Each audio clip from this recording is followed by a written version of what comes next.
한국이 중동 극한 환경 전용 K2 전차를 전격 공개했습니다. 현대로템은 단순히 눈 덮인 산악 지형에서의 전투를 넘어 불지옥 같은 사막 한복판에서도 압도적인 전투력을 발휘할 수 있는 강철 괴물을 세상에 드러냈습니다. 바로 한국이 개발한 중동형 K2 전차 K2M입니다. 이 전차를 향한 관심은 지금 중동 전역에서 폭발적으로 커지고 있습니다.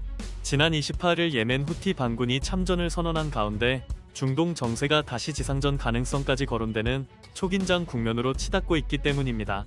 이 때문에 사우디와 UAE가 K2M을 서둘러 도입해야 한다는 목소리까지 나오고 있습니다. 사우디와 UAE는 이미 과거에도 이란의 영향력이 자국 국경선까지 밀려오는 것을 막기 위해 연합군을 구성하고 후티 반군과 맞섰던 경험이 있습니다. 지난 2014년 예멘 내전 당시 사우디와 UAE는 이란의 지원을 받는 세력 확장을 차단하기 위해 직접 군사력을 투입했습니다. 그리고 지금 다시 비슷한 상황이 재현될 수 있다는 분석이 제기되고 있습니다. 이런 가운데 지난 25일 KF-21 양산 1호기 출고식이 열리며 전 세계, 특히 중동 국가들의 시선이 한국으로 쏠렸는데 그 바로 다음 날에도 중대한 장면이 이어졌습니다. 현대로템은 26일 오후 창원 공장에서 중동형 K2 전차 출고식을 개최했습니다. 이번에 공개된 중동형 K2 전차는 중동의 살인적인 고온과 거센 모래바람, 극한 사막 지형에서도 완벽한 전투 성능을 발휘할 수 있도록 냉방 장치, 파워팩 냉각 장치, 방호력, 장비 내구성을 대폭 강화한 맞춤형 모델입니다. 이날 현대로템은 중동형 K2 전차의 기동 시연과 함께 이 전차에 장착되는 국산 파워팩 실물도 공개했습니다. 특히 지난 25일 KF-21 출고식에 참석했던 사우디와 UAE 등 중동 주요 관계자들이 하루 만에 다시 창원으로 이동해 대거 참석한 것으로 알려지며 중동의 관심이 얼마나 뜨거운지 그대로 보여줬습니다. 사우디와 UAE는 이미 대규모 전차 전력을 보유하고 있음에도 한국산 전차를 오래전부터 주목해온 것으로 전해졌습니다.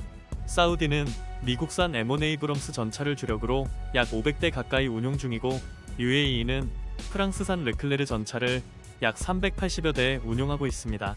그러나 세계 최강이라 불리던 미국의 에이브럼스와 프랑스의 자존심 르클레르조차 사막이라는 지옥 같은 환경 앞에서는 완벽하지 못했습니다. 실제 전장에서는 엔진이 멈추고 전자장비가 손상되는 등 치명적인 문제가 반복되며 기대와는 다른 현실을 드러냈습니다. 에이브럼스는 항공기용 가스터빈 엔진을 사용해 강력한 출력을 내지만 동시에 엄청난 양의 공기를 빨아들이는 구조를 갖고 있습니다.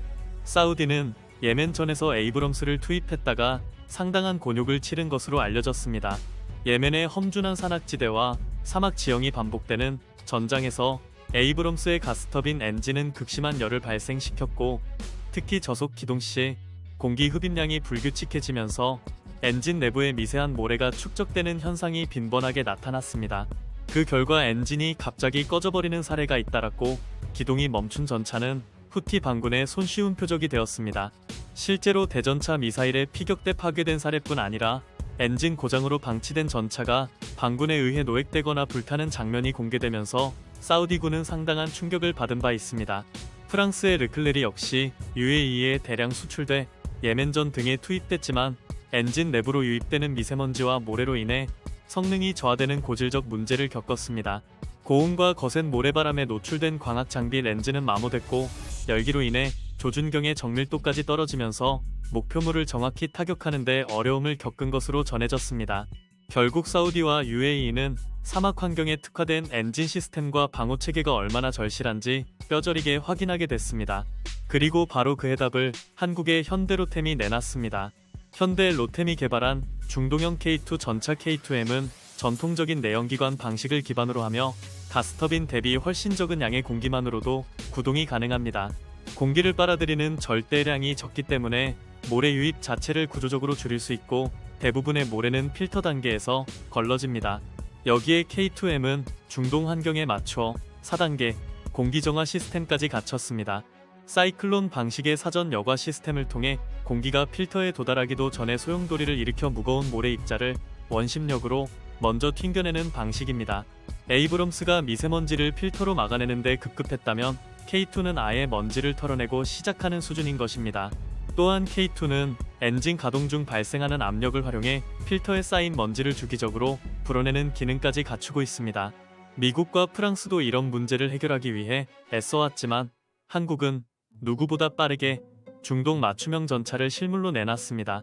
중동 군사 매체 디펜스 아라비아는 미국이 2026년 출시를 목표로 신형 에이브럼스 경량화 버전을 설계하는 데 여전히 몰두하고 있고, 독일 역시 레오파르트 2 개량형 개발을 이어가는 가운데 한국은 중동의 요구에 정확히 맞춘 특화형 전투 솔루션을 내놓으며 실질적인 한 발을 먼저 내딛었다고 평가했습니다.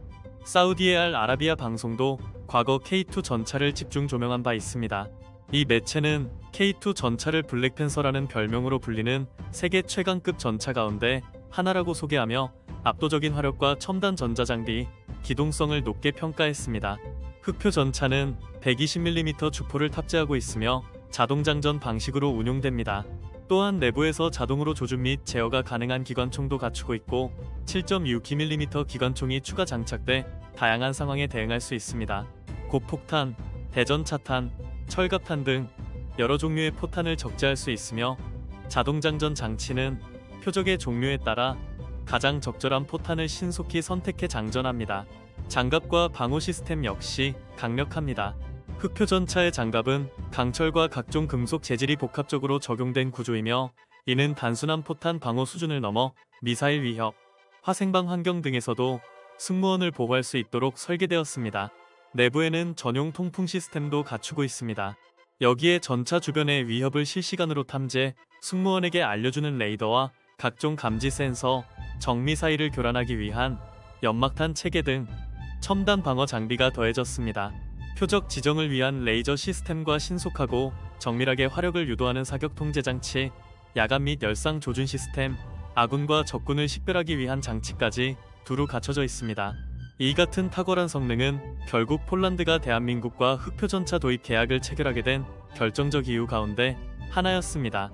폴란드는 대한민국의 국가 가운데 K2 흑표를 운용하는 최초의 국가가 됐고, 이 선택은 한국 전차 기술의 가치를 세계가 인정했다는 상징적 장면으로 받아들여졌습니다.